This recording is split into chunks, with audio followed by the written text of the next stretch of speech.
नमस्कार। हरतालिका तीज की व्रत कथा। हरतालिका तीज की कथा। जिसके दिव्य केशों पर मंदार के फूलों की माला शोभा देती है और जिन भगवान शंकर के मस्तक पर चंद्र और कंठ पर मुंडों की माला पड़ी हुई है, जो माता पार्वती दिव्य वस्त्रों से तथा भगवान शंकर दिगंबरम वेश धारण किए हैं, उन दोनों भवानी शंकर को नमस्कार करता हूँ।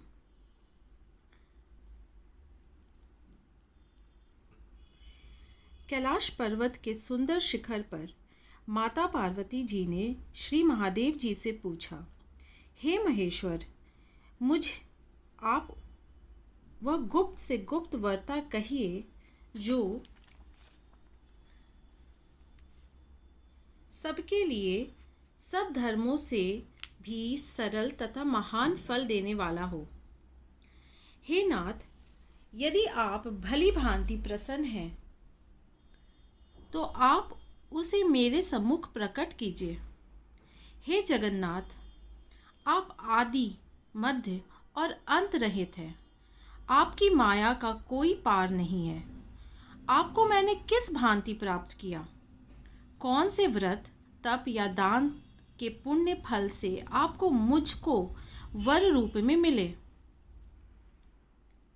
श्री महादेव जी बोले, हे देवी, यह सुन, मैं तेरे सम्मुख उस व्रत को कहता हूँ जो परम गुप्त है।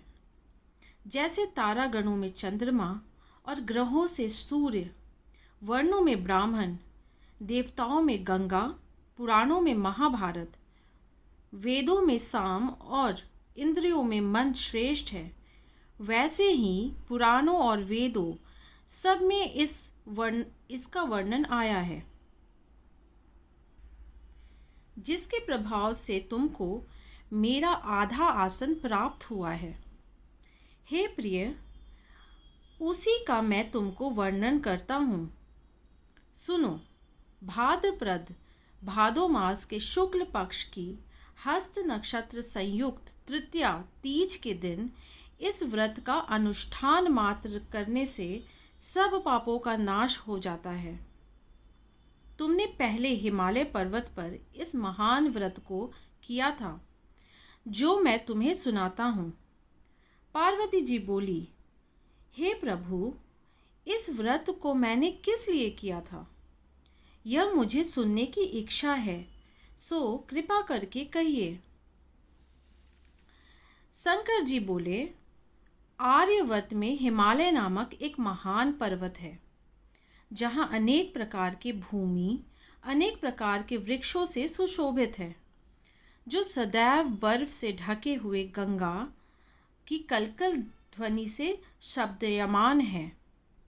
हे पार्वती जी, तुमने बाल्यकाल में उसी स्थान पर परम तप किया था और 12 वर्ष तक के महीने में जल में न रहकर तथा वैशाख मास में अग्नि में प्रवेश कर तप किया।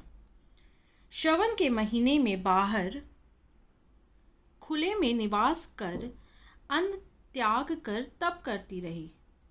तुम्हारे उस कष्ट को देखकर तुम्हारे पिता को बड़ी चिंता हुई। वे चिंतातुर होकर सोचने लगे कि मैं इस कन्या का किससे शादी करूं। इस अवसर पर दैव योग के ब्रह्मा जी के पुत्र नारद जी वहां आए। देवर्षि नारद ने तुम शैलपुत्री को देखा। तुम्हारे पिता हिमालय ने देवर्षि को आसन देकर सम्मान सहित बिठाया और कहा, हे मुनिवर, आपने यहाँ तक आने की कष्ट कैसे किया? कहिए, क्या आज्ञा है? नारद जी बोले, हे गिरिजाराज, मैं विष्णु भगवान का भेजा हुआ यहाँ आया हूँ। तुम मेरी बात सुनो। अपनी कन्या को उत्तम वर को दान करें। ब्रह्मा, इंद्र, शिव आदि देवताओं में विष्णु भगवान ही के समान कोई भी उत्तम नहीं है। इसलिए मेरी मत से आप अपनी कन्या का दान भगवान विष्णु को ही दें। हिमालय बोले, यदि भगवान वासुदेव स्वयं ही कन्या को ग्रहण करना चाहते हैं और इस कार्य के लिए ही आपका आगमन हुआ है, तो मेरे लिए गौरव की बात है। मैं अवश्य उन्हें ही दूंगा। हिमालय का यह आश्वासन सुनते ही देवर्षि नारद जी आकाश में अंतर्धान हो गए और शंख चक्र गदा एवं पीतांबरधारी भगवान विष्णु जी के पास पहुँचे। नारद जी ने हाथ जोड़कर भगवान विष्णु से कहा, प्रभु, आपका विवाह कार्य निश्चित हो गया है। इधर हिमालय ने पार्वती जी को प्रसन्नतापूर्वक कहा, हे पुत्री, मैंने तुमको गरुड़ ध्वज भगवान विष्णु को अर्पण कर दिया है। पिता के इन वाक्यों को सुनते ही पार्वती जी अपनी सहेली के घर गई और पृथ्वी पर गिरकर दुखित होकर विलाप करने लगी।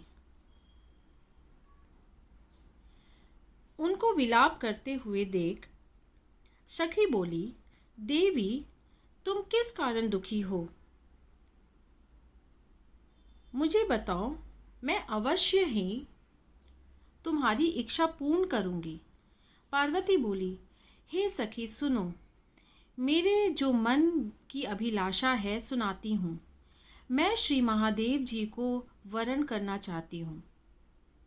मेरे इस कार्य को पिताजी ने बिगाड़ना चाहा है, इसलिए मैं निस्संदेह इस शरीर का त्याग करूंगी।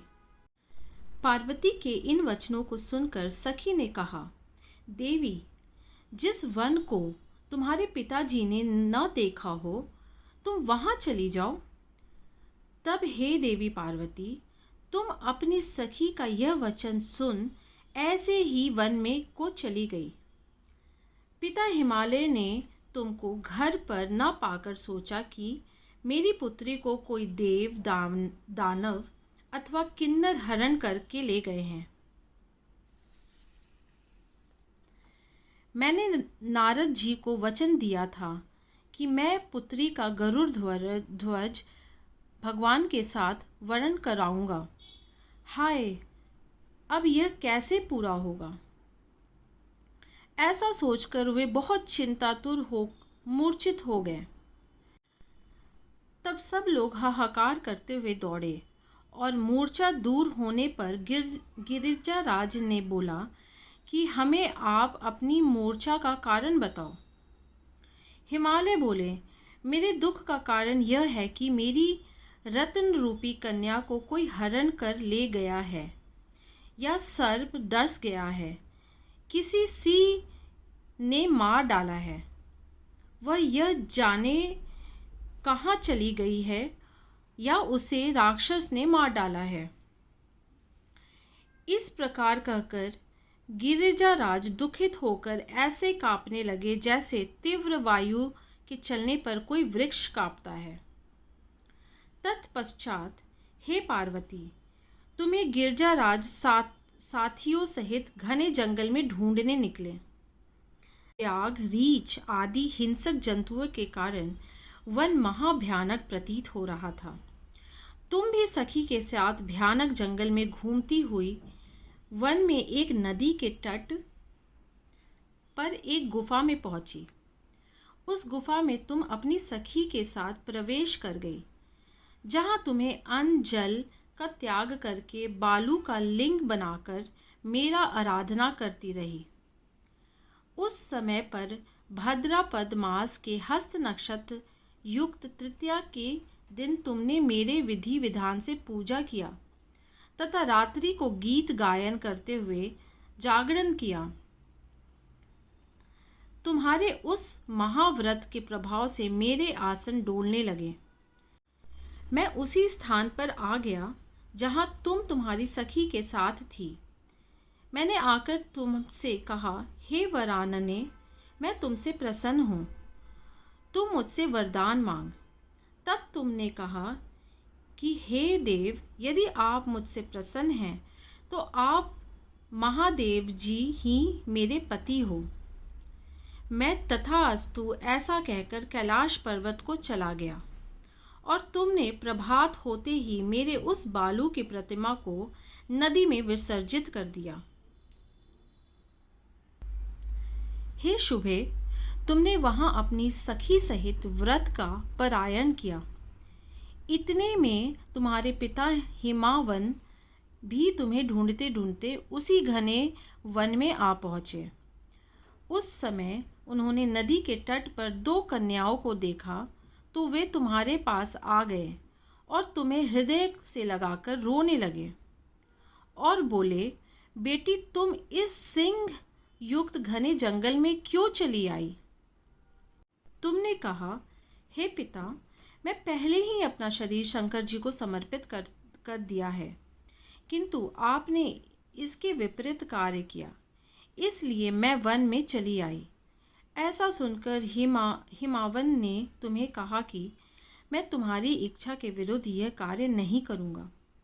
तब वे तुम्हें लेकर घर को आए और तुम्हारा विवाह मेरे साथ किया। हे प्रिय, उसी व्रत के प्रभाव से तुमको मेरा आर्ध आसन प्राप्त हुआ है।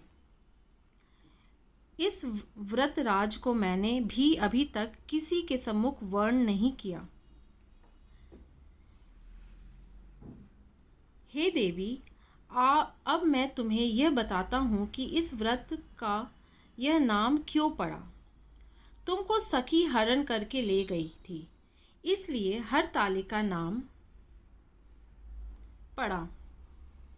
पार्वती जी बोली, हे स्वामी, आपने इस व्रत राज का नाम तो बता दिया, किंतु मुझे इसकी विधि एवं फल भी बताइए कि इससे करने से किस फल की प्राप्ति होती है। तब भगवान शंकर जी बोले, इस स्त्री जाति के आयुक्तम व्रत की विधि सुनिए।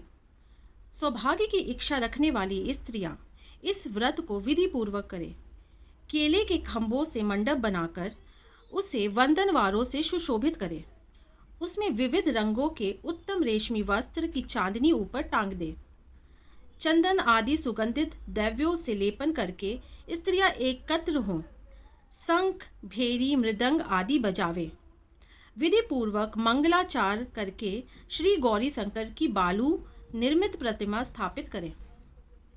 फिर भगवान शिव पार्वती जी का गंध, धूप, पुष्प आदि से विधि पूर्वक पूजन करें। अनेकों नैवेद्यों का भोग लगावें और रात्रि को जागरण करें। नारियल, सुपारी, नींबू, लौंग, अनार, नारंगी आदि ऋतु फलों तथा फूलों को एकत्रित करके धूप, दीप आदि से पूजन करके कहें, हे कल्याण स्वरूप शिव, हे कल्याण स्वरूप शिव, हे मंगल रूप शिव, हे मंगल रूप महेश्वरी, हे शिवे, सब कामनाओं को दान देने वाली देवी कल्याण रूप तुम्हें नमस्कार है। कल्याण स्वरूप माता पार्वती, हम तुम्हें नमस्कार करते हैं।